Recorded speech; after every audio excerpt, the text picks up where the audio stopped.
People in Gaza need to die. Is that seriously what you think? I am kill two people Palestinian. Gaza, it's not people, the animals, you know, the monkey, the dog, the horse. It's same the animals. If it's dead, it's okay. It's not a man. It's not people. ১.৫ বছরের আগ্রাসনে শুধু ফিলিস্তিনি শিশুদের দেহই নয়, ছিন্ন ভিন্ন হয়েছে পুরো গাজা, ফিলিস্তিনের হৃৎপিণ্ড। বান্ডেল থাকলে প্রতি সেনমানিতে টাকা বাঁচবে। বিকাশ সেনমানি বান্ডেল কিনে জিতুন প্রতি লেনদেনে। মধ্যযুগীয় বর্বরতাকে হার মানানো এই নির্মমতার উৎস কি বুঝতে চেয়েছিলেন যুক্তরাষ্ট্রে বসবাসরত ফিলিস্তিনি যুবক হামজা সাদাহ। অনলাইনে শতাধিক ইহুদিবাদী ইসরায়েলের কাছে জানতে চেয়েছিলেন গাজায় নির্বিচারে মানুষ হত্যা তারা সমর্থন করেন কিনা।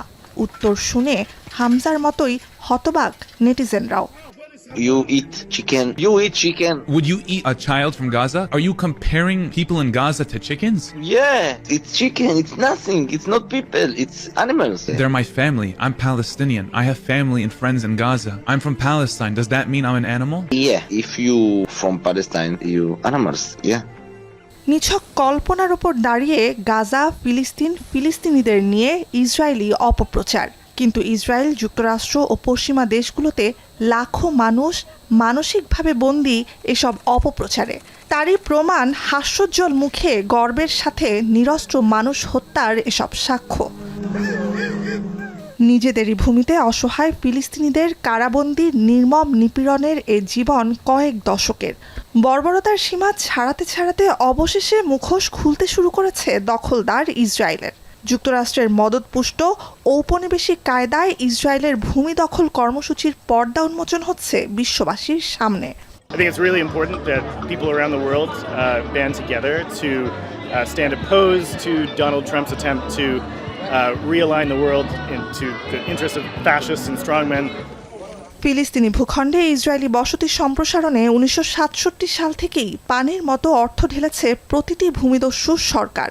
তারও আগে 1948 সালে স্বাধীনতা ঘোষণার পর ইসরায়েলের দখলকৃত অঞ্চল থেকে পালিয়ে যাওয়া প্রায় 7 লাখ ফিলিস্তিনি, অঞ্চলটির 85% মুসলিম জনগোষ্ঠী আশ্রয় নেয় আরব বিশ্বের বিভিন্ন দেশে। পরবর্তীতে মাতৃভূমিতে যাদের আর ফিরতে দেয়া হয়নি। নিজ দেশে বিশ্বের অন্য যে কোনো দেশের সাধারণ মানুষের মতোই ফিলিস্তিনিদের বাঁচতে চাওয়ার আকুতি খারিজ করেই ক্ষান্ত হয়নি ইহুদিবাদী ইসরায়েলিরা। সীমা ছাড়িয়েছে পাশবিকতার। أما بعد الدمار اللي شفناه مش متأملين حاجة إلا في وجه الله فقط لا غير. أما ترامب شو بده يسوي لنتنياهو؟ গাজা উপত্যকা, পশ্চিম তীর, পূর্ব জেরুজালেমে শুধু অঞ্চলের পর অঞ্চলে অবরোধ দিয়েই ক্ষান্ত হয়নি, কুক্ষিগত করেছে সাধারণ ফিলিস্তিনিদের জীবনও। দখলকৃত অঞ্চল নিজেদের দাবি করার মধ্য দিয়ে শুরু ইসরায়েলের বসতি স্থাপন কর্মসূচি। এ লক্ষ্য অর্জনে শুধু ফিলিস্তিনি মুসলিমরাই নয়, ইসরায়েলের লক্ষ্য ফিলিস্তিনি খ্রিস্টানরাও।